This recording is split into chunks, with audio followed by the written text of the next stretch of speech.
Yeah.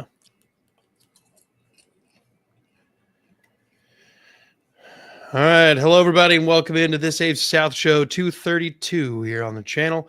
My name is Curtis, host of the show. With me, my resident co-hosts. Up at the top right, the esteemed Glitter Kitty Conquistador, soon to be author of many leather-bound books. Isaiah, co-host. I'll be leather-bound. I don't know about any books. Oh, God.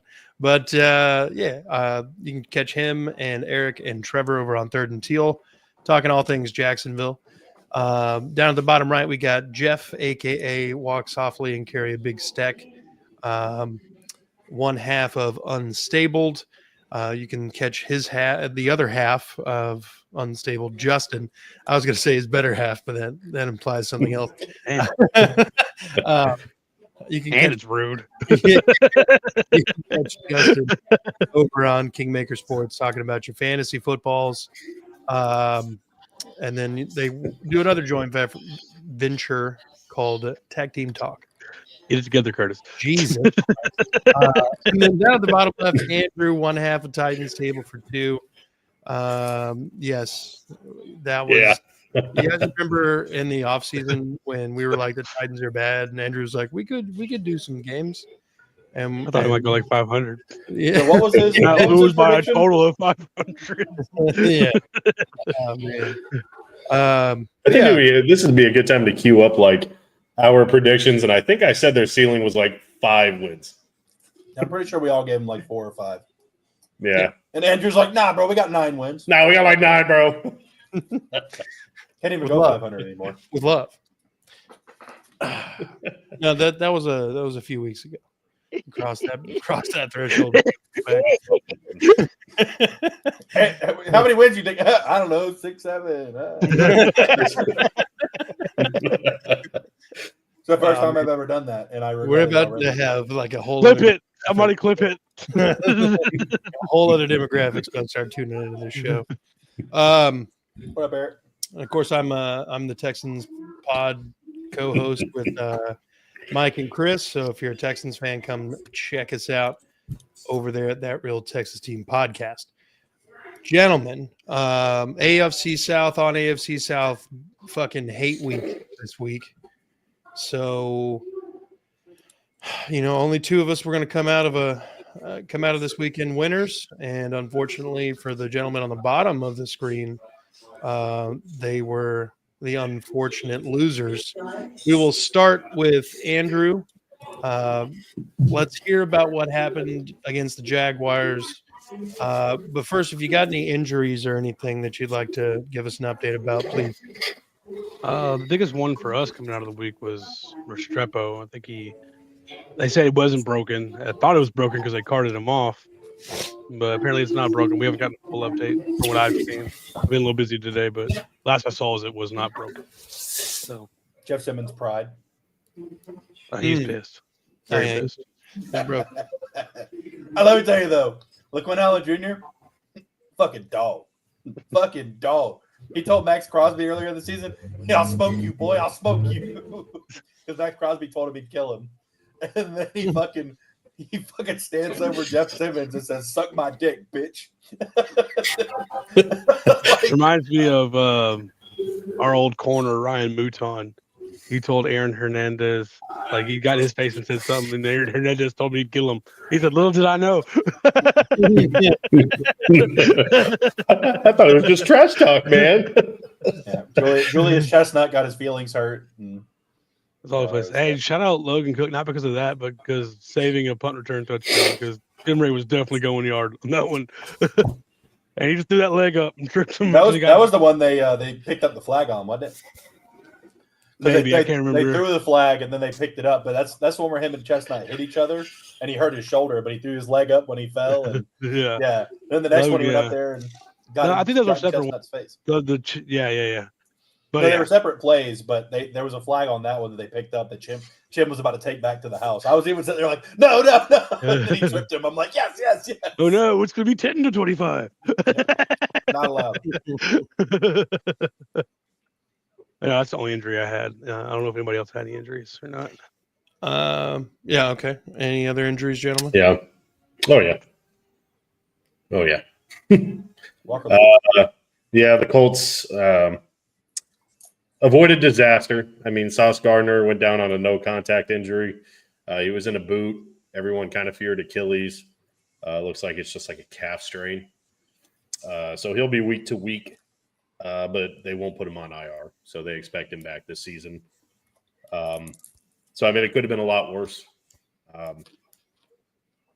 I guess it was fun while it lasted for him and Ward to be out there. On the bright, I mean, Daniel Jones, you can tell he's limited. I mean, they're calling pocket passes and handoffs to Taylor. They're not doing much to roll him out of the pocket. So you can tell that he's definitely hampered with his leg injury. On brighter news, Buckner, I think he can come back this week against Seattle. So hopefully he's good to go and they activate him because Jesus, man, he's been missed. They've needed him, and Seattle's got to be the hottest team in the league right now, right? Not the Rams. It's hard to tell. Probably. I feel like league, there is no one's hot in the league. Everyone's. Yeah. There's a couple of there's some warm teams, you know. Joe Burrow's pretty hot. Shut up. Not That's really. Now Jeff. Not to say I told you so, but when they traded for Sauce Gardner, and now I did not want him to be hurt long term. I didn't want him to get hurt. Did I not say his knee was starting to hurt already as soon as it's he got his calf? Guys? No. It's his calf. Did I not say they had a history of the knee lower goes leg next to the capo. Just saying. No, that sucks. I'm glad it's not his Achilles though, because I saw a video of it, and they quoted Tyrese Halliburton, because when Halliburton tore his Achilles, he said, "I turned around and looked for who kicked me in the back of the leg, and there was no one there." Because on that play, Sauce turned around and looked, and there was nobody behind him, and I was like, "Oh shit!" That's not good. Luckily, though, Kobe said when he went down, he said he looked at the defender and said, "Please tell me you tripped me."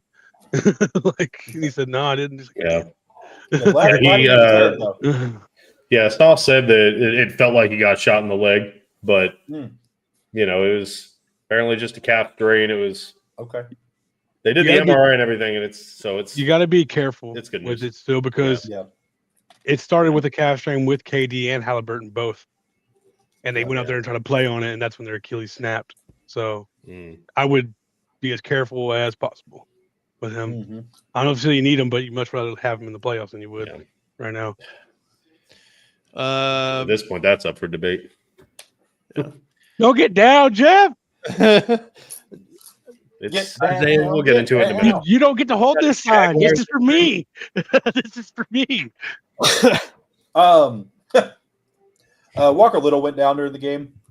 So Van Lennon, who was subbed in at right guard, moved to left tackle, and they subbed in Wyatt Millum at right guard. So there's a whole bunch of subbing. But other than that, there wasn't anything super significant. Parker Washington went down with a non-contact injury. He was clutching at his lower abdomen on the right side or left side, I can't remember. There's a chance he won't play this next week. We released Austin Trammell, so I'm thinking that we're bringing in some extra wide receiver help. Just don't know who. But yeah, that's really it though. Non-contact for Parker, and then a concussion, I think, for Walker Little. Heard. For the Texans, rookie safety Jalen Reed broke his forearm, I believe. Ooh. Yeah, it was really his second start, and he kind of worked his way up, and due to injuries, he got an extra opportunity, and I'd kind of been rooting for the guy, so I hope he heals up quick and is able to come back. Beyond that, I think Tim Settle got hurt. I don't remember hearing anything about him. I think I remember seeing him come back in at some point. I know Aziz was being evaluated for a concussion at some point and then came back in. So maybe it's just because they can't tell with him, He's already he's just kind of already not there. But see ball, hit ball, see ball, hit ball. No, see helmet, hit helmet. Look, every team's got a ball, not a ball. Helmet. He's from the James Harrison School of Tackling. So Andrew, let's hear about the Titans. Hear about the Titans taking an L to the Jags. By the way, score predictions were as follows. Andrew said 27-23 Tennessee. I said close. 27-20 Jacksonville. Almost got y'all score right. Jeff said 18-17, but really 38-17. And Isaiah said 38-17. I deferred to Isaiah. Yeah. So, Isaiah wins that one, I guess. Yeah, barely. Almost had him. Titans. It's crazy because the first drive, like, okay. Tony Pollard was kind of like gashing through the defense, and then they decided, hey, let's not go back to him. And then ended the game with 10 carries, probably had like 6 on that first drive. Cam definitely had one of his worst. It kind of felt like a 2 steps forward, 1 step back game. If anything has come from me, he hasn't turned the ball over like the last 4 games, so you should feel good about that at least. He had like a little stretch there where he was throwing at least, I think he threw 1 interception like 4 straight games. It's really starting to, and I kind of knew it was going to go back to something like this because it's a team with an interim head coach with a bunch of rookies leading it. That's what it is, especially on the offensive side of the ball.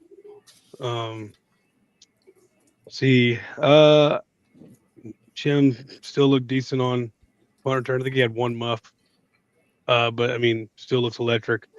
That's a bright spot. I mean, the bright spot on the defense has been kind of the same with Cedric Gray, Jeff Simmons, and Kevin Winston these last couple of weeks. So, yeah, it's just like I said, it looks like a team that's run by an interim head coach with a bunch of rookies leading it. So, it definitely. I mean, I thought it was one we might be able to steal just because it was a division game. I was wrong. It came out the first drive. I was like, okay.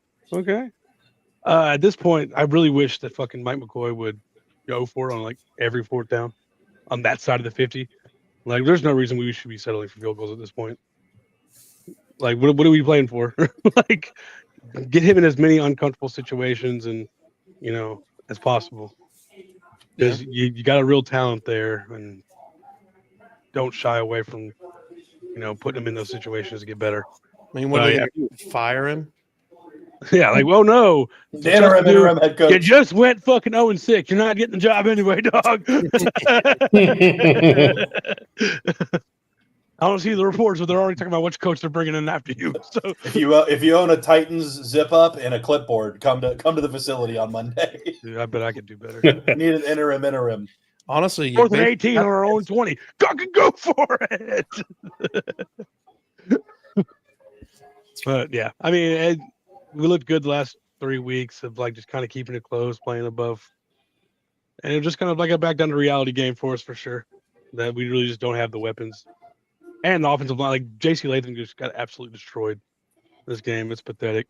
There was one Tajay run. I think he only had 2 carries, and one of the carries, dude just fucking sidestepped J.C. Latham and tackled him like right as he grabbed the ball, and then Josh Allen's put J.C. Latham in a reverse mode and backed him right up into Cam.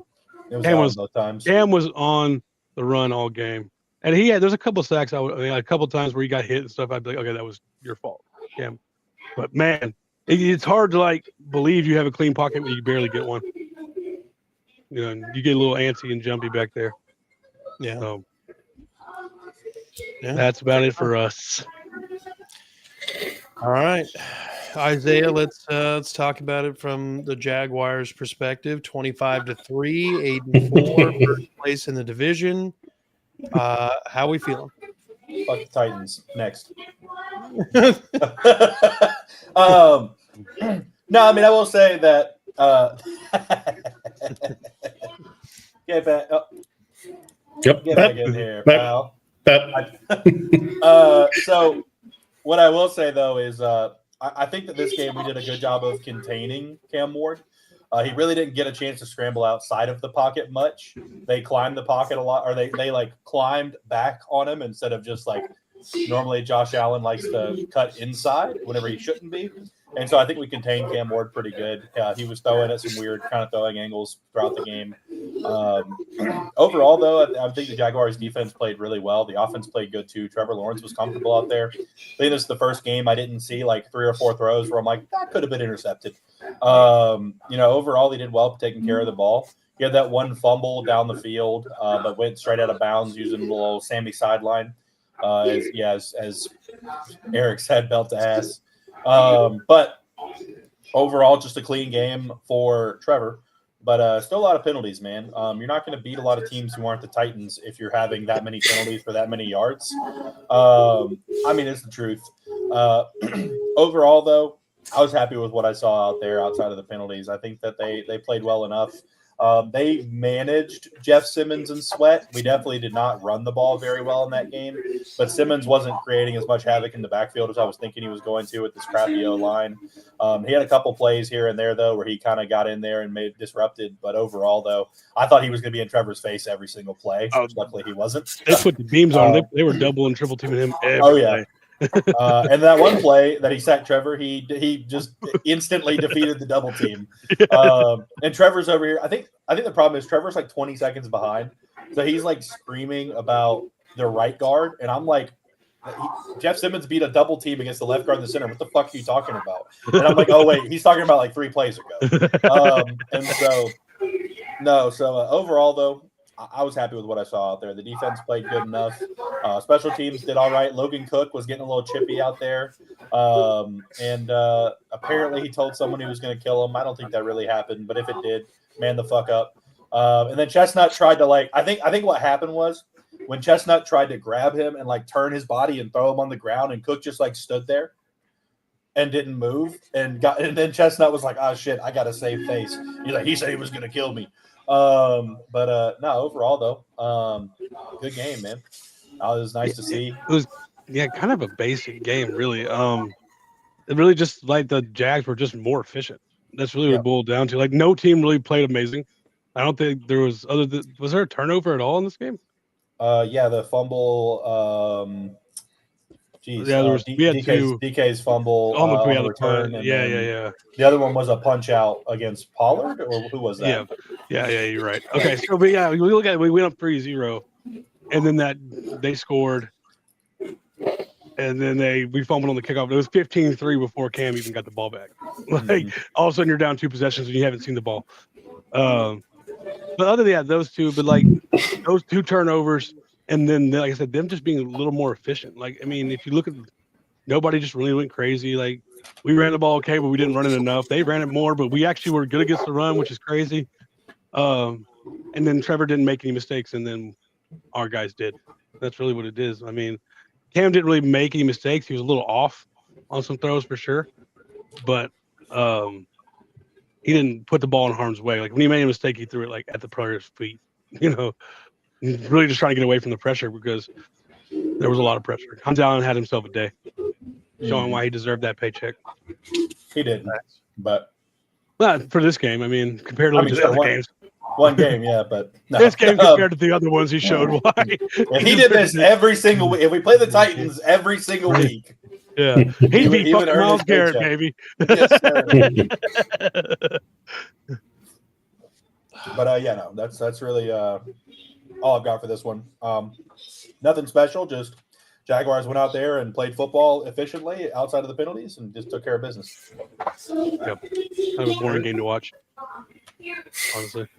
For some people. But it really was the chippiest 25-3 game ever. They were fighting like after every play. It was crazy. If there's when the punter's out there fighting, bro, Yeah, if there's anything you could take as a Titans fan, like, hey, they care enough where they're still getting mad out there. They're not like just going out there for the motions, Yeah. So. Well, all right. Let's pivot to the other AFC South matchup. Colts bringing in the visiting Texans. Of course, the Colts lose 20-16. Jeff, how we doing? How we feeling? What's going on? What's the vibes? So like this segment that I'm going to start with is not to say that I'm letting Shane Steichen and the Colts off the hook. But there are things that need to be tied. And it's just not in this game. I mean, it's been shitty all around the league. The officiating in this, like, I hate to bitch about it, I really do, but there's a lot of rules that I think have some gray area. There's one that's pretty black and white. When the clock's 0, it's a delay a game. It was 3rd and 15. They didn't call it, and they let the play run, and then they called Kenny Moore for a phantom PI. What should have been 3rd and 20 is now 1st and whatever, and then they get a touchdown like the next play. You can argue all day, extra point, not extra point. Shouldn't even have mattered. Should have been 3rd and 20. And then the Colts get the ball back on the, obviously, Texans had to kick. It was a really pretty egregious face mask on Jonathan Taylor that God missed. There was pass interference, I think, on Alec Pierce that got missed. It was really frustrating. But Shane Steichen, I sent you guys a text when the game started. When you think back at how the game against the Chiefs went, Daniel Jones put up like 18 yards in the second half, and he elected to receive in overtime. They went 3 and out, punted, rest is history. He elects to receive at home when your offense sputtered against the Chiefs. And what did they do? Pass, punt. I'm like, he just lost the game on the opening fucking drive. Right now, your defense is your strength, and you want the ball in the second half. I don't know what he's doing. I think they were winning in spite of him. He still looks like a deer in the headlights. Like, he has no feeling for the game at all. I remember he went, I can't remember what quarter it was, but he went pass. They were both incompletions, 3rd and 10, and then he runs. Fuck are you doing, dude? I can't, like, when you mix that kind of coaching and the end of the game, like whatever, officiating, you're not going to win games. He was very aggressive. I sent you guys a text, take the fucking points. And what did he do? Went for it. Didn't put 3 on the board. Luckily, they got an interception on the next drive, but, still, you could have had an interception and had 3 points. So it's just he's not putting his team in a position to succeed at this point. They've lost 3 of their last 4, and now we have to travel. It's in Seattle or Jacksonville this week. I think it's Seattle. Jacksonville. It's Jacksonville. It's in Jacksonville. So, yeah, now you got to travel to Jacksonville, who's now leading the division. And I've already put this game as an L. So, they very well could drop 4 of the next 5. And now we're talking about, are the Colts even going to hit a wild card? I mean, they've got Jacksonville in Jacksonville. They've got to go travel to Seattle. Then they got the 49ers at home. It's like, I said it was their division to lose, and, here we are. And this is, if that happens, I don't think – I said it last year too, but I don't know how you bring back Steichen and Ballard. I don't. You start 7-1, and now you're 8-4 and staring at 8-5. Yeah. He's proven that he cannot coach against, like, look at how he coached against Andy Reid. Look at how he's coached against a number 1 defense. Look at how he coached against the Rams. When he's not beating up against shitty teams, Titans, he just looks lost. He has no feel for the game, and it's just, even if they go to the playoffs, it's like, I don't trust Shane Steichen at all at this point. It's frustrating. The whole damn game was frustrating. Speaking of tell from your refs, text. Do what? I couldn't tell from your text. Oh, it was a very frustrating day. It's But, like speaking of bad reffing, the refs are also the only reason the Colts were even still in this game, because of a phantom PI that happened against the Alec Pierce late in the game that got them another touchdown, because that ball was 15 yards out of bounds and clearly uncatchable. And so show the video. no PI. Okay, There isn't one. There is. It's literally it was not 15 yards out of bounds. It was at least 10. The dude was being armbarred for like 4 yards. He wasn't. Oh, he was. He wasn't. I I'll pull it up see right that, now. though. It's No, not I have fan and no- PI if it was actually happening. It didn't happen, though, is the problem. You're allowed to keep a hand on him. Alec Pierce sold it. I mean, that ball is out here. That ball hit right here. You could see it right there. Yes, you can. You can see the ball hit right here behind the ref. That's not a catchable football. Therefore, it can't be pass interference. And he didn't hold him. Alec Pierce slowed down and then fell convincingly because he had a hand on him. That wasn't PI. Even the announcers went over like 7 times, Isaiah. And said it wasn't He was PI. grabbing his arm and held it back. It doesn't matter, though. The ball's not catchable. You can call it defensive holding. It's not a PI. And that sets you Can't up for a call it 12-yard defensive touchdown to holding. Tyler Warren. Can't call it No, you defensive can't. holding unless it's. I think it's got the same kind of rules as like illegal contact. Like the ball has to be like it can't be thrown yet. But it wasn't a PI, though, is my only point. Yeah, I mean, Alec that Pierce still stole doesn't change that there was. Very well. I'm just saying, like, in general, officiating, okay, it was uncatchable. Great, not pass interference. The Colts lose by a little bit more. So we both traded spot touchdowns. It's just You're saying it went both ways. I'm just saying, like, so they spotted the Colts 7. They spotted the Texans 7. It's just Wait. it's the Alphabet alphabet has has the more same W's. amount of W's as you. What are you talking about? Yeah, that's The debatable. Alphabet W. has the same amount of The W's. Cardinals really It's- lost that game. We didn't win that game. The Cardinals lost that game. I'm just W saying with an asterisk. this officiating has been pretty fucking terrible. Okay, It's throw out been the terrible leads. for It's years. fucking awful, and clearly they're not doing a damn thing about it. I don't know, man. I feel like there's, like I said, on what is a catch, what isn't. There's gray area, kind of interpretation. When are they actually going to call a holding? Or like we all can agree that holding happens on almost every play to some extent. It's just how egregious is it? Like how. But if a clock is at 0, I mean, that's a fucking penalty. I mean, there's no, well, no. If it's 0, let's delay a game. That's the rule. And there was a good amount of time for them to like look at the clock and see the ball hadn't been snapped. It's 3rd and 20. That play doesn't happen. There's no any more fan and PI on that either. So it was the whole damn, like the officiating was just god awful across the board, and it's been pretty terrible in a lot of these games. But it's not the only reason. I mean, Shane Steichen can't coach his way out of a paper bag at this point. Shane so Steichen sucks, man. it's not pretty. But how do you start out the year and you're like, we're going to do exactly what we haven't been doing, what the fan base and anyone else who could ever think to even like football and coach a football game would do. And then all of a sudden be like, now, Pass. especially now that Daniel Jones is hurt, we're going to throw the ball more. Like what? It's Like, yes, I said, I'm they're not letting him off the expecting hook. And they're expecting it, and Taylor's still hitting 80-yard touchdowns. Like they've got 10 men in the box, and he's still going yard. Like, what are we talking about here? It's like, hey, we got Marshawn Lynch at the 1. Let's fucking pass it.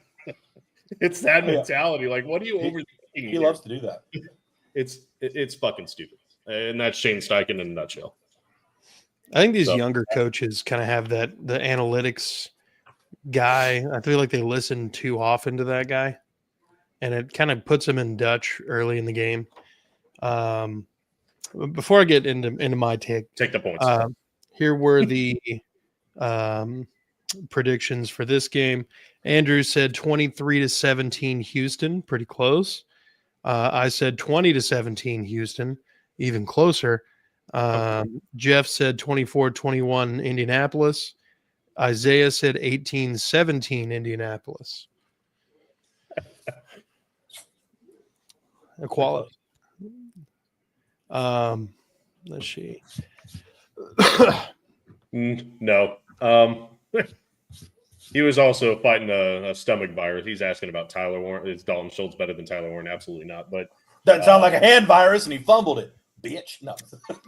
No, it was fun. You could tell that he was not playing like he normally does. Like he had a stomach virus like the night or before or some shit. The real He was best tight end questionable in the to play. league is back, so we're good.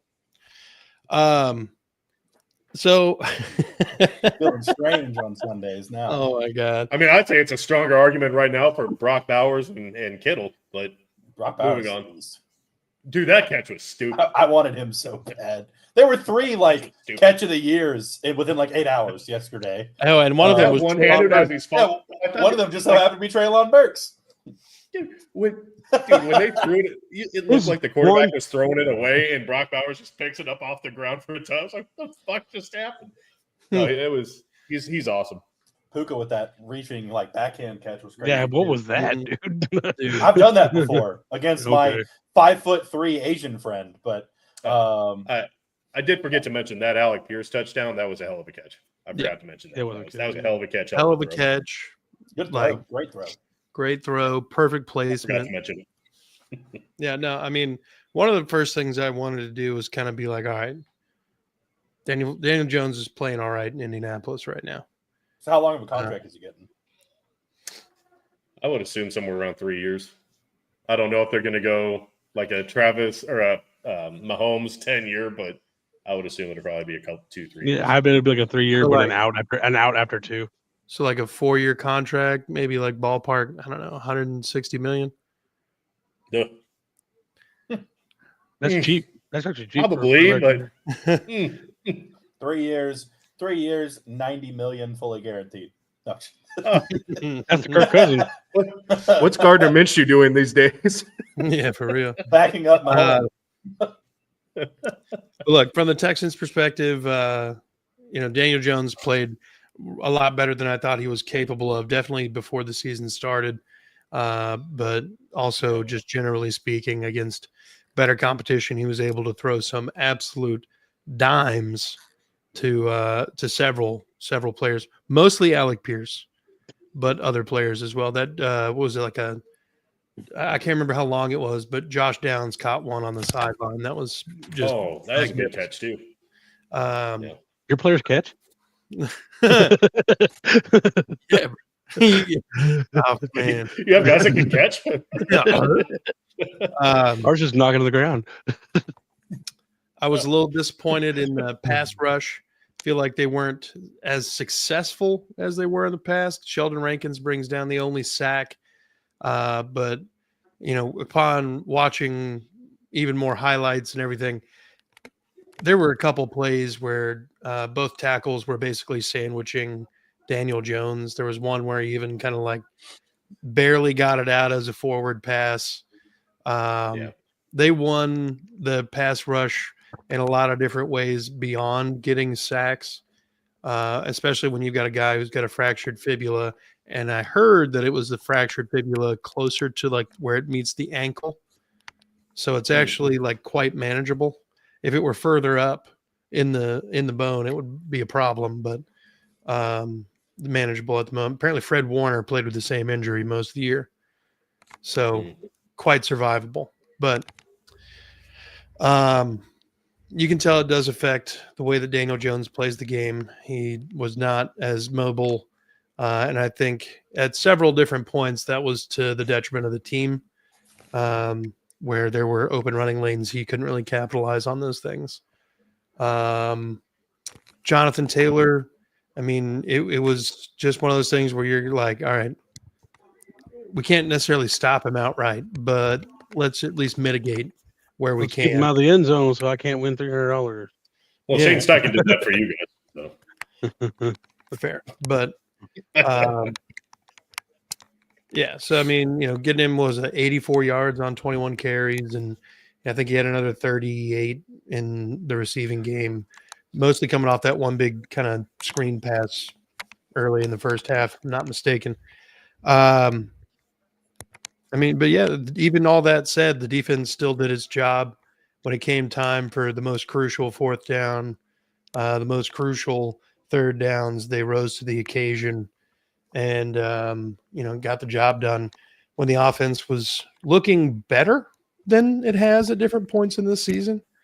Actually getting 2 touchdowns in the red zone this week was fucking impressive considering.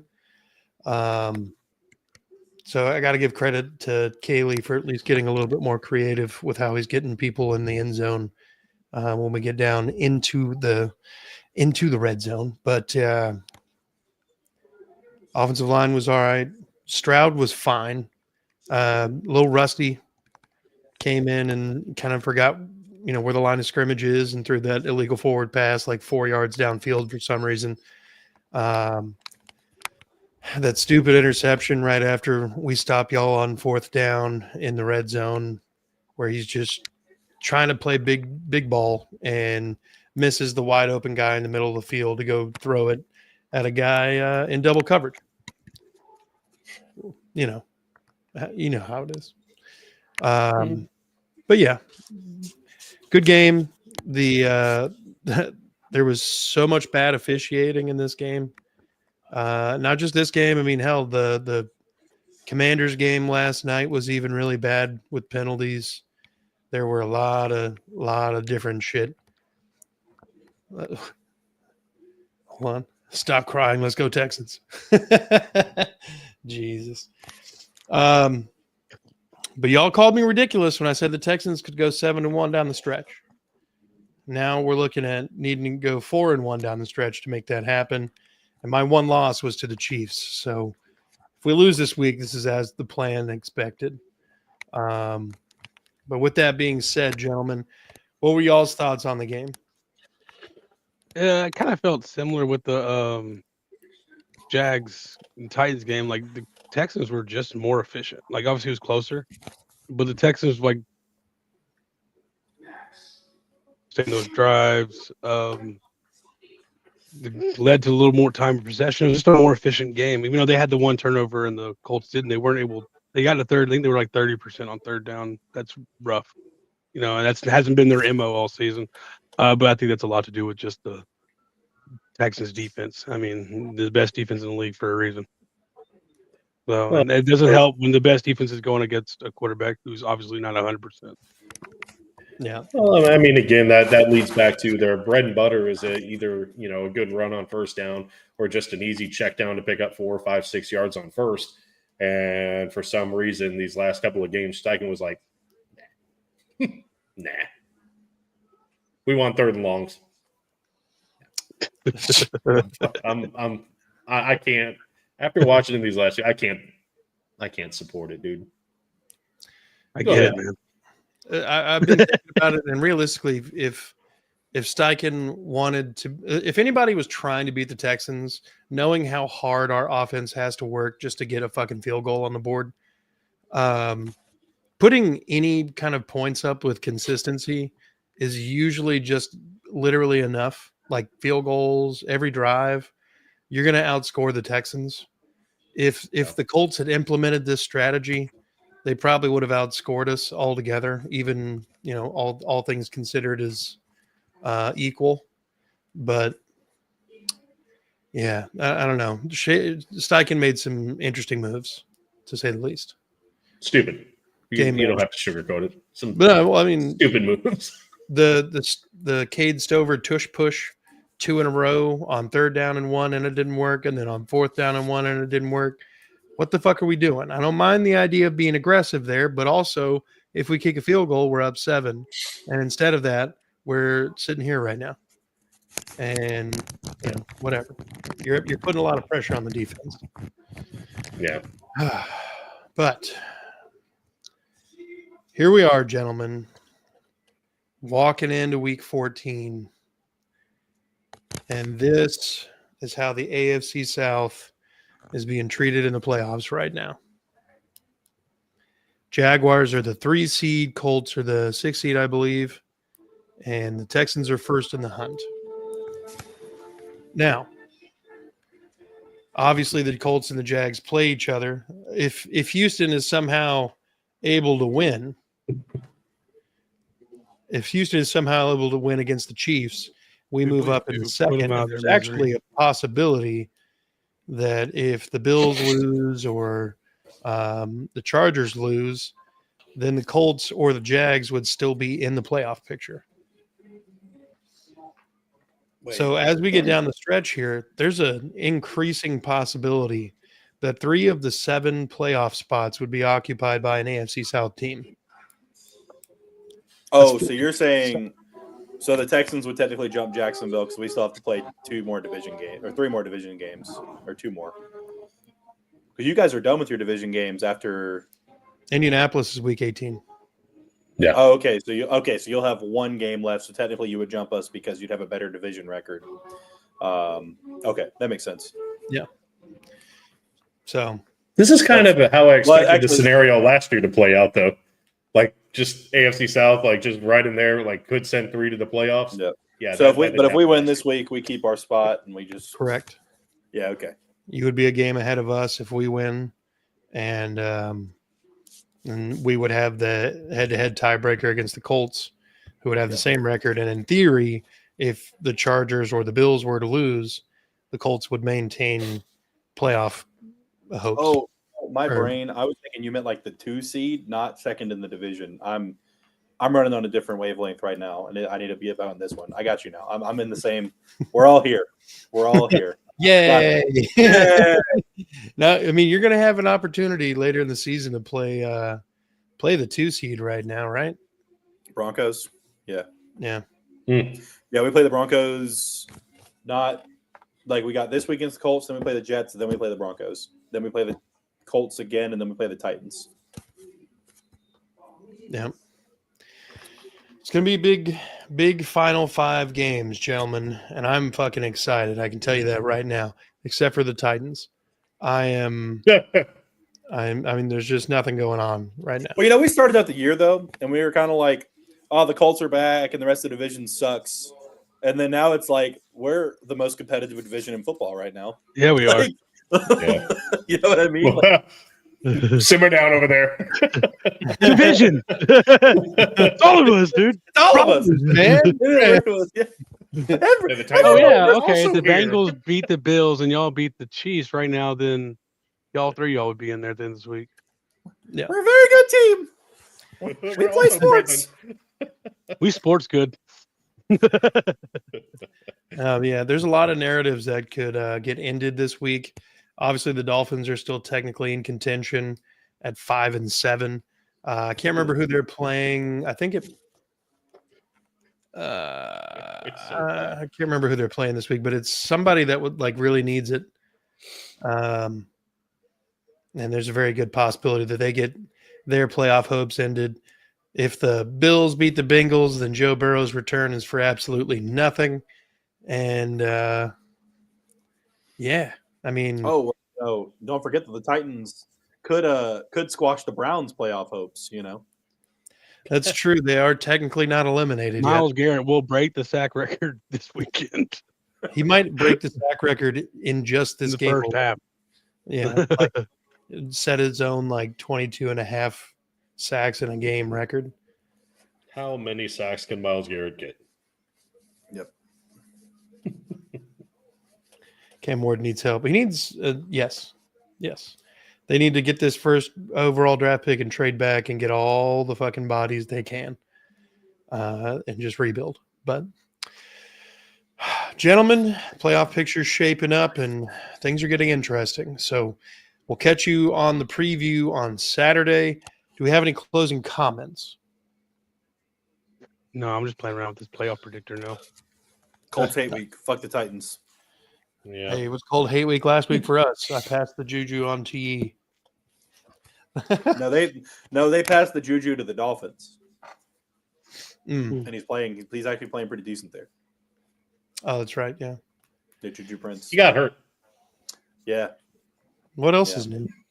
That's literally what I told my buddy. I was like, I was like, that's the reason he's not on the Colts right now is because he kept getting hurt. Well, he was playing good, and then he got hurt. Yeah. Which is what he did with the Colts. Oh, also, just real quick, shout out to Dolphins middle linebacker. I can't remember your name. You were number 22, and that's disgusting, but I'll let it slide. On that pick six they had, the 99-yard pick six or whatever it was, the intercom in his headset went out, and he actually called the defense himself, the middle linebacker, and then Minkah Fitzpatrick got the pick six. Really? Yeah, I just saw a thing. The headset went out apparently, and the linebacker called the defense that play. Damn. Student of the game. Just change that All right. fucking number you won. Folks, if you've been joining us in the comments section, I appreciate you, Eric, Brandon, CCGTV 337. Thanks for joining us. If you're a Titans fan, go check out Andrew at Titans Table for Two. He and Christian holding it down, talking all things Titans. Do the same thing for our man at the bottom right, Jeff, a.k.a. Big Steck. You can catch him on Unstable. You can catch him on Tag Team Talk, and you can catch his cohort, Justin, over on Kingmaker Sports, talking fantasy football. Up at the top right, you can check out Isaiah on Third and Teal with Trevor and Eric. And then you can catch me talking all things Texans with Mike and Chris. Like and subscribe on the channel, folks. Trying to get in front of more AFC South fans each and every day. So y'all want to hear? I just did my playoff, like my predictions for the rest of the year. I don't You want want to to hear. hear? Okay, I got all three of y'all in there. And I didn't do that on purpose. All right. wanna Yeah, hear go it? for it. Hit it. Okay. First seed, the Patriots. Second seed, the Broncos. Third seed, the Texans. Fourth seed, the Ravens. Fifth seed, the Colts. Sixth seed, the Jaguars. And seventh seed, the Bills. Y'all all have the same record, but the Texans take the tiebreaker. You have us all with the same record. 11-6. And that was just me just throwing it together. That's crazy. Yeah.